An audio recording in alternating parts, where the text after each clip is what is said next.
From the heartland of America to every nation on earth, this is Jack Van Impe Presents The Truth in News and Commentary. Here now are Doctors Jack and Rexella Van Impe. Hello, friends, and welcome to Jack Van Impe Presents. On this program, we're going to be discussing so many different types of things, global headlines, but one that really shocked me, dogs now wearing Prada and Gucci. 7 major signs that say that Jesus could come at any moment in our lifetime, and Russia, China, and Iran, the access of evil. But before we get into all the global headlines that we'll be presenting to you today, have you ever met somebody who is always going around and saying, I judge you for this and I judge her for that, and they're pretty good judges, and many times they're wrong. They really don't know all the facts. And Jack, just before we started the program, you were telling me a pretty good story about somebody who is judgmental. Oh, Rick, so this is really funny. This woman who was the church gossip was driving home and she saw a car she recognized parked in front of the nightclub. And she didn't know that the man's car had broken down there and he walked home. But she drove by 2-3 times during the night to make sure it was still there so she could tell the story to all the members of the church how this leader of the church was at that nightclub throughout all hours of the night till the wee morning. Well, lo and behold, the poor guy was embarrassed, humiliated, ashamed, but he lived with it and said nothing. But he thought, I'm going to get even with her. So one night he took his car and pulled into her driveway and walked home. Oh boy, the stories that got out about her. See, Jesus had it right when he said in Matthew 7:1, judge not lest you be judged. And also in Matthew 12:36, every idle word that men shall speak, they shall give account thereof in the day of judgment. And James 3:8 adds, the tongue is full of deadly poison. Be careful how you use it. And you know, someone said, even a fish could stand a trouble if he kept his mouth shut. And I love this one. She that thinketh by the inch and speaketh by the yard ought to be kicked by the foot. Enough said. Well, I tell you, the Bible even implores us to watch how we use our tongue. Don't be judgmental. The Lord doesn't want us to. He's the real judge, isn't he? According to what he sees us do. Well, you know, global headlines at a glance. Can you imagine the dogs wearing Prada? I'd like for you to take a look, if you will, at our global headlines right now that talks about that. The dogs wears Prada. Well, some people now dress their pets better than themselves, and that's for sure. If they're wearing Prada, they are really dressing them up. Business Week on the cover. The pet economy. Americans now spend $41 billion on their pets. Wow, he's really dressed up, isn't he? I haven't seen a necklace like that on many people. And take a look at the auctions. Top bidder gets a 1961 Ferrari for $4.5 million. Well, this next one really disturbs my heart. Military ranks. U.S., Russia, China. We will talk about how much they are spending to train their military. And once again, Iran's supreme leader pledges support for the Palestinians. And can you imagine this? Superbugs cause 10,000 hospital deaths every year. I tell you, this is quite disturbing. Men in depression, facing darkness. We'll talk about depressions on the rise. Army tallies record number of suicide among soldiers. Well, that is on the rise also. And doctors who kill themselves, doctors. Once again, more than 50% of college students felt suicidal. And 18 suicides reported this year in U.S. parks. One young man wrote a note and he said, I am gone in a remote wilderness. Just leave me where I am. And again, suicide barrier for Golden Gate to be debated. They say we have to do something. People are jumping off the bridge all the time. And suicide epidemic grips Japan. Now you recognize, friends, that this is not just in the United States, but it is global. We are going to get back to that first headline and go through these a little bit more leisurely, if you will. First of all, I think the world is going to the dogs, don't you?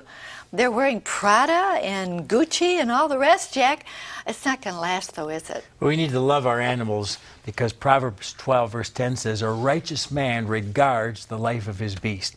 And when we thought we had to put our little Finnica, the sweet cat we love, 16 years of age, to sleep last January 14th, we wept for the weekend. Sure did. They said, bring her in on Tuesday the 14th. And lo and behold, sounds silly, but I had a prayer meeting and asked God to heal her, and she's back to the 15 pounds she used to be and enjoying life. But that's one thing. But to start putting all these things from Prada and Gucci on animals is another story. And these same people, if you ask them to do something for the poor, you get a shock at what they would do or how little they'd give. And Galatians 2:10 says, remember the poor. But I'm going to tell you something, honey. Let me have your hand for a minute. All right. Just remember, coochie coochie will get you Gucci. Well, I should get plenty of it then, all right? We're going to go on here with something that I just can't imagine. A 61-year-old car, Ferrari. My goodness, $4.5 million they got for a 61-year-old car in an auction. Well, I think that certainly we have sort of an imbalance there, don't you, Jack? We need to reevaluate things. Oh, I'll tell you, when I would preach on the coming of the Lord in some of my crusades where we had 10,000 people, one man came to me one night and said, boy, if I really believed Jesus was going to come soon, he said, I'd get me the most expensive car I ever owned. What an attitude. Instead of saying I'd give everything I could to get people won to Jesus so they can go up with me. When he says, come up hither, Revelation 4:1, we go up in the twinkling of an eye, 1 Corinthians 15:52. But what's wrong with these people? They are Laodiceans. In Revelation 3, verses 15-18, it says, I know your works. You're neither cold nor hot. So then, because you're lukewarm and neither cold nor hot, I'll spew you out of my mouth. You make me sick, God says. Because thou sayest, I am rich and increased with goods, and have need of nothing, and knowest not that thou art wretched, miserable, poor, blind, and naked. That's how God feels about it. What's wrong with these people? 1 John 2, verses 15-17. They've got their affection in the wrong place. Love not the world, neither the things that are in the world. If any man love the world, the love of the Father is not in him. For all that's in the world, the lust of the eyes, oh, I want that, what they have. The lust of the flesh, oh, I need to get this old flesh satisfied one way or the other, and money will do it. Or the pride of life, hey, look what I've got, look where I am. This carnal attitude was predicted by Jesus just before he would return. And 2 Timothy 3, verse 1 says this, "No, also in the last day perilous time shall come, for men shall be lovers of their own selves and covetous." Ooh, get all they can. But it doesn't pay. For 1 Timothy 6:10 says, "The love of money," not money, the love of money is the root of all evil, which while some coveted after they've erred from the faith and pierced themselves through with many sorrows. But thou, man of God, flee these things. And how true we should remember that. Not value ourselves by what we have, but who we are in the Lord. Well, 10,000 hospital deaths every year because of superbugs in our hospitals. I can't believe it. You know, Jack has warned us about superbugs in these days, right, Jack? Well, because Jesus said it would come at the time of his return in a multiplied way. Matthew 24:7, there shall be pestilences, plural. Said the same thing in Luke 21:11. But when we get to Revelation chapter 6, the rider on the fourth horse of the four horsemen of the apocalypse brings devastating disease upon the entire world.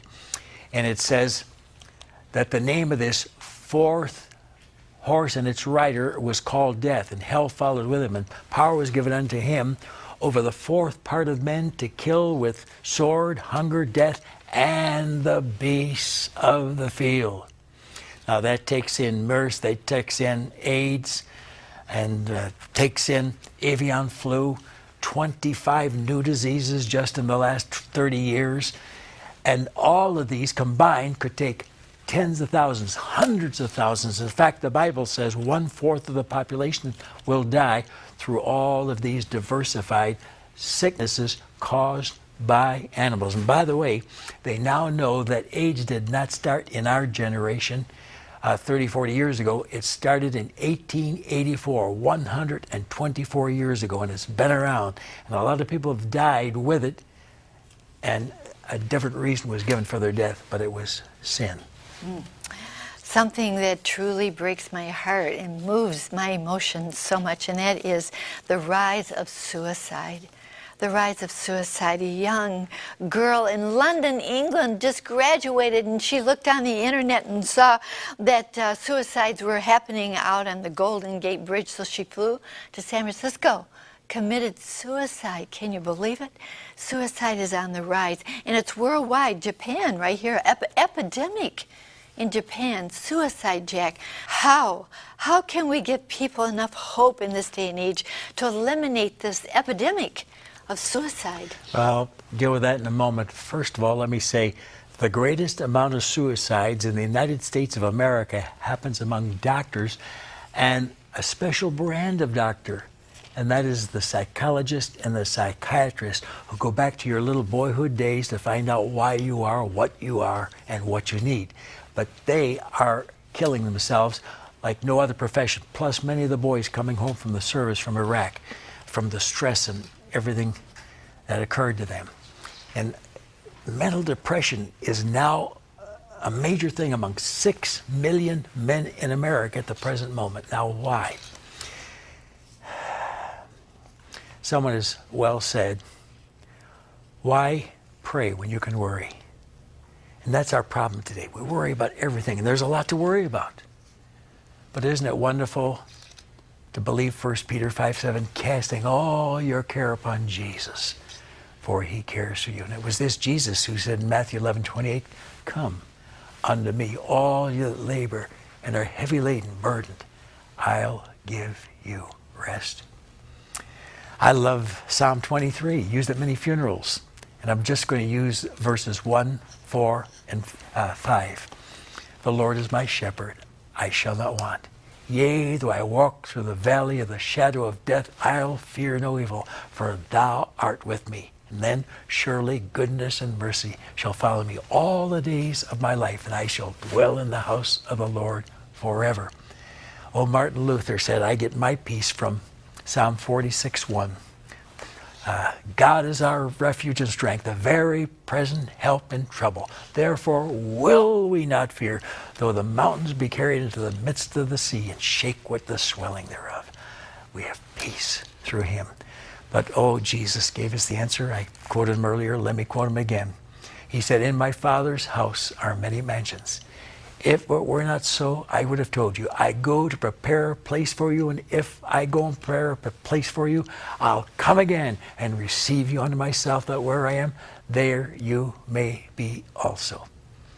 And you know, here's where you get the peace. Psalm 119, 165. Great peace have they which love your law, love your word. But wait, there's more. Along with his word that brings peace, prayer is the answer. Philippians 4, verses 6 and 7, be anxious about nothing, but in everything by prayer and supplication, let your request be made known unto God. And the peace of God, which passes all understanding, shall keep your heart and your mind. Believe it. Cast all your care upon Jesus, for he cares for you. I repeat, 1 Peter 5:7. I love it, don't you? So, take your burden to the Lord and leave it there. So often we pick it right up. As soon as we finish our prayer, we still got our burden. No, take it to the Lord. He wants to take your burden for you. And he will, if you let him have it. And now, friends, I am so sorry to say the last 10 days for this wonderful offer of the week. Christ returns this generation. 500 prophecies presently fulfilled prove that Christ's return could become reality at any moment. 21 church fathers for the first 430 years of the faith taught that Christ would arrive at the start of the 21st century. Pagan prognosticators, including the Mayans, Incas, and Hopis, also looked to the 21st century, December 21st, 2012, for the final day of history, the end of the world. The Van Impes proved these pagan forecasters wrong in a startling new video, Christ's Return, This Generation. Instead, they proclaim what could become the greatest event in history, the appearing of the King of Kings and Lord of Lords. First, 7 major global events had to happen. They have since 1948. Order the video, Christ's Return, This Generation, see why. Woo, Christ's return, this generation. By the way, what did Jesus mean when he said when he comes back the next time he'll be coming as King of Kings and Lord of Lords? We explain it all on here. The first time he came was not as a king. What did he mean? Jack answers all the questions on your mind about the coming of the Lord. Jack, you did such a good job on here. 500 signs, as you heard through Dr. Ullman, have been fulfilled. But there are 500 more to be fulfilled only when the King arrives, and we'll be here with him to watch these signs. And I'm telling you, in the next few minutes now, you're going to be shocked at some of the things you hear as to why we believe it. And it's all on this video. Woo! Now, as I said, the last 10 days, I'm sorry that I have to keep repeating that, but we don't want you to miss it. There's the 800 number, and there is the address. So make the call right now so you have this in your home. We'll get it into your home as soon as we hear from you.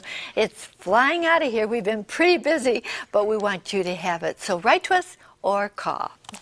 Now, friends, well, I want to emphasize that we have new major signs in the headlines that point to the return of the Lord, and we want you to see them one by one as we go through them. Global headlines. Here's one. 60th birthday plan to bring Israelis home was launched. Of course, we remember it.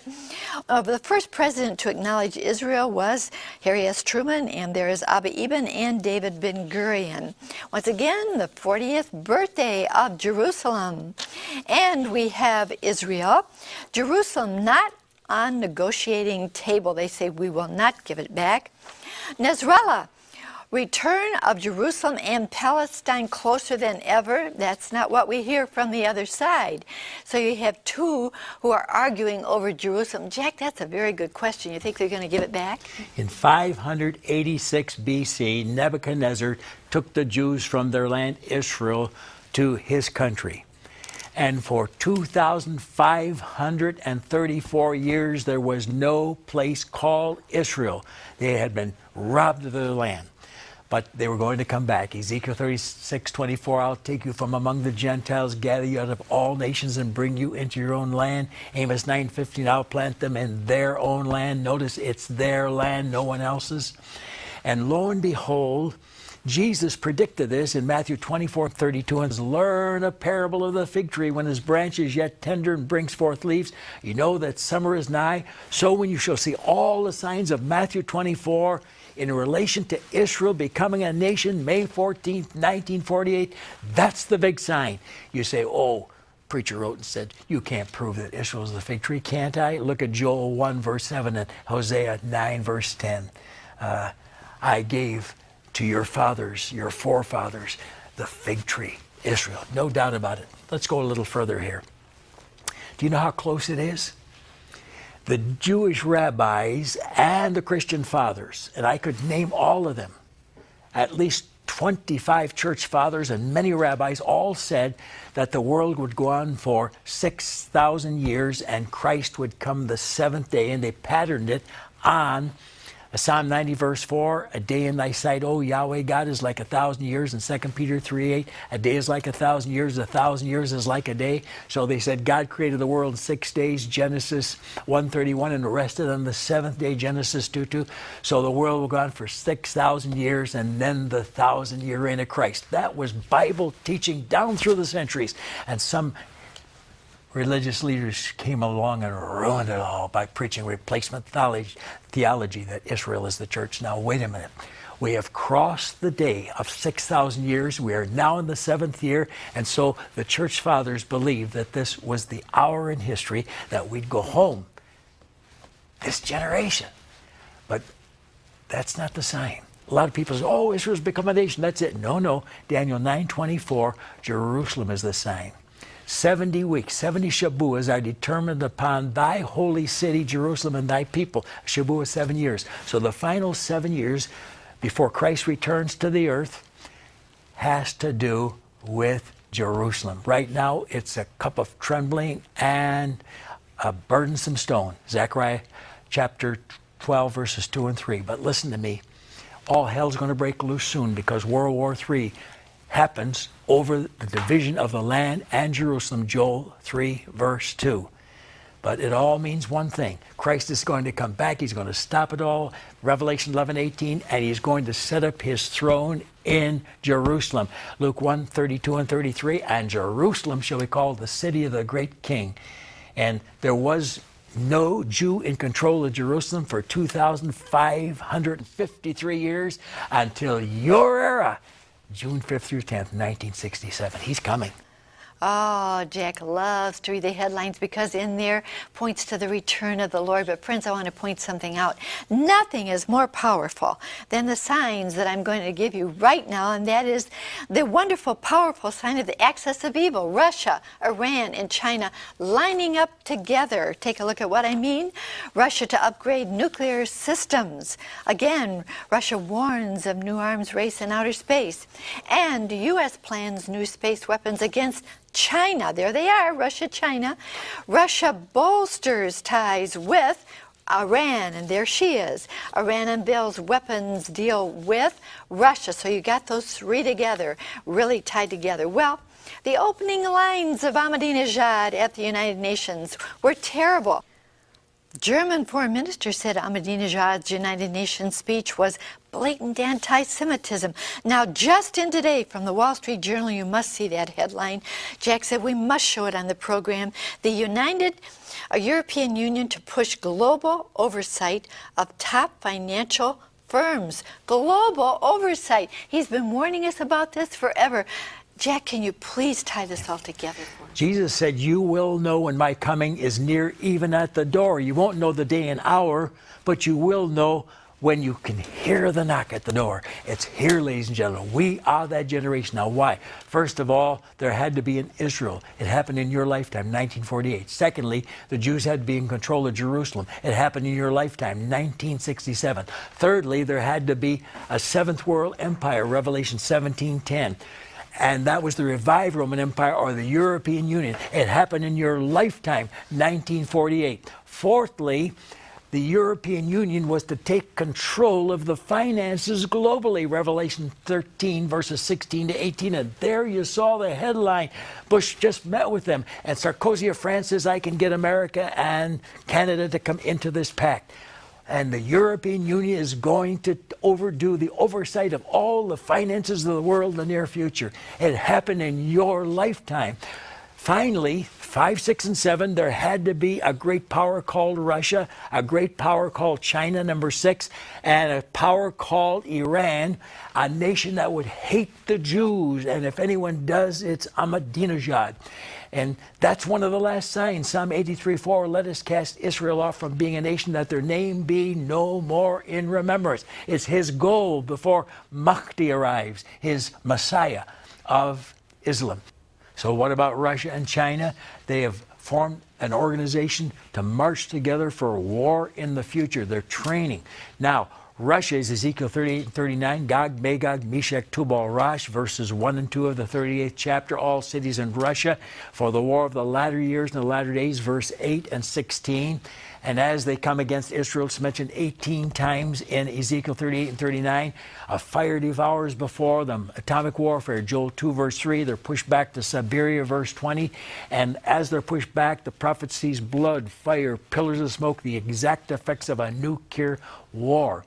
Then China marches, the kings, many of them from India, from China, from North Korea to the Middle East, across the Euphrates River where our troops are now stationed, as I said last week.